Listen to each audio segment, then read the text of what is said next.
ముందుగా మనం టీడీపీ అధికార ప్రతినిధి విజయసార్ చౌదరి గారితో మాట్లాడదాం. చౌదరి గారు చెప్పండి. Good afternoon sir. చౌదరి గారు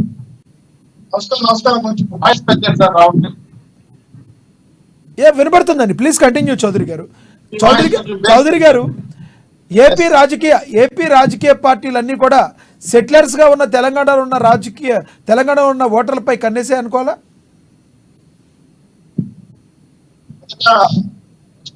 మీకు ప్రేక్షకులకి అలాగే వైఎస్ఆర్ నేత మోహన్ రెడ్డి గారికి, అనలిస్టు వేల్పూర్ శ్రీనివాస్ గారికి నా నమస్కారాలు.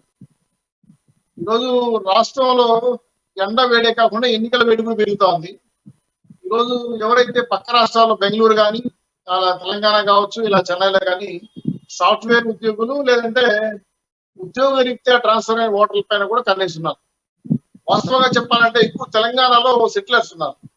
వాళ్ళకి ఆంధ్ర రాష్ట్రంలో సొంత ఇల్లు ఉండడం వల్ల చాలా మంది ఓటర్లు ఇక్కడ నమోదు చేయబడుతున్నాయి.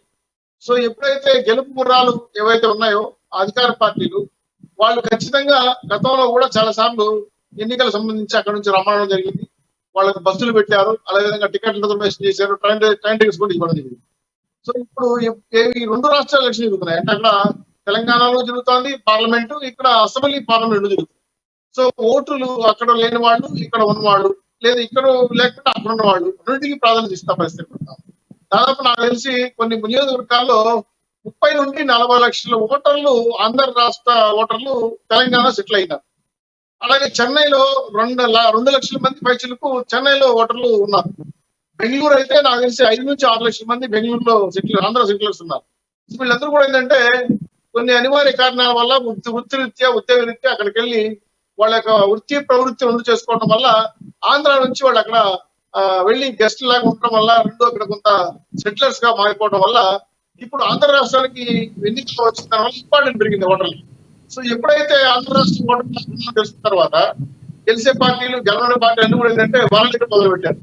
వాళ్ళ ఫోన్ నెంబర్లు తీసుకోవడం, అడ్రస్ లో తీసుకెళ్లడం, గ్రామ వాలంటీర్లు ఉపయోగించడం, వైఎస్ఆర్ ఎక్కడ డ్యూటీ చేస్తున్నారో ఆ కాంటాక్ట్ నెంబర్లు తీసుకోవడం, వాళ్ళకి మెసేజ్లు పెట్టడం, మీకు అవసరమైతే టికెట్లు ఇస్తాము, ట్రైన్ టికెట్లు ఇస్తాము, టికెట్ ఇస్తామని చెప్పడం. ఇలా కాకుండా వీలైతే అక్కడ పార్టీ వాళ్ళు ఎవరైనా ఉంటే కార్యాలయాలు పంపించే ఏర్పాట్లు చేస్తాం. నాకు తెలిసి బెంగళూరులో కొంతమంది కొన్ని ఏరియాలో ఉండడం వల్ల వాళ్ళకి వాళ్ళ నెంబర్లో ఫోన్ చేయడం, మీకు ఫోన్ పే ద్వారా డబ్బులు వేస్తాం, మీరు టికెట్లు తీసుకొచ్చినా పర్వాలేదు, లేదంటే మమ్మల్ని టికెట్ వచ్చేమని చేస్తాము. లేదా మీకు అన్ని రాజకీయ పార్టీలు ఉన్నాయా చౌదరి గారు దీనిలో? మీ టీడీపీతో కలిపి అన్ని రాజకీయ పార్టీలు ఇలా ఉన్నాయి అనుకోవాలా?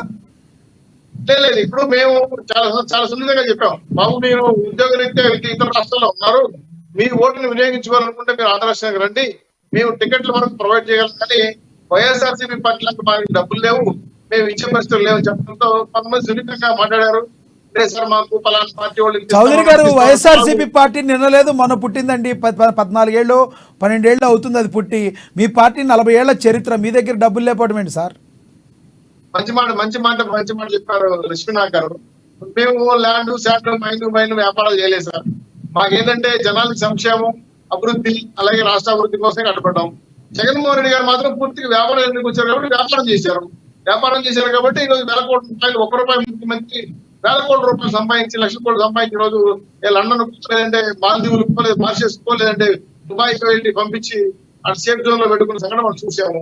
కాబట్టి మేము తెలుగుదేశం పార్టీకి ఏదైనా సరే పార్టీ ఫండ్ కావాలని వెబ్సైట్ ఇచ్చాము, పార్టీ విరాళాలు ఇస్తున్నారు, ఆ డబ్బులు పట్టుకొని పార్టీ కోసం సేవ చేసింది. కానీ మా దగ్గర అక్రమ సంపాదన ఏమి లేదు, అక్రమంగా సంపాదించిన వస్తువులు కూడా ఏమి లేవు. ఉంటే ఇప్పటికి జగన్మోహన్ రెడ్డి గారు మమ్మల్ని వదిలేవాళ్ళ, ఎప్పుడో జైలు పెట్టేవాళ్ళు. లేని కేసులను పెట్టే జైల్లో పెట్టడానికి ప్రయత్నం చేశారు. అది ఫేక్ కేసులు మళ్ళీ బయటకు వచ్చేసాం. సో మేము అక్రమాలుగా పాల్గొంటే మాత్రం ఈ ప్రభుత్వం చూస్తా ఉండదు. ఎందుకంటే ఈ దుర్మార్గమైన ప్రభుత్వం ఎప్పుడు దొరుకుతామని. చౌదరి గారు మీ దగ్గరికి విత్ ఇన్ 5 minutes లో 7 minutes లో మళ్ళీ వస్తాను మీ దగ్గరికి, కాసేపు వెయిట్ చేయండి.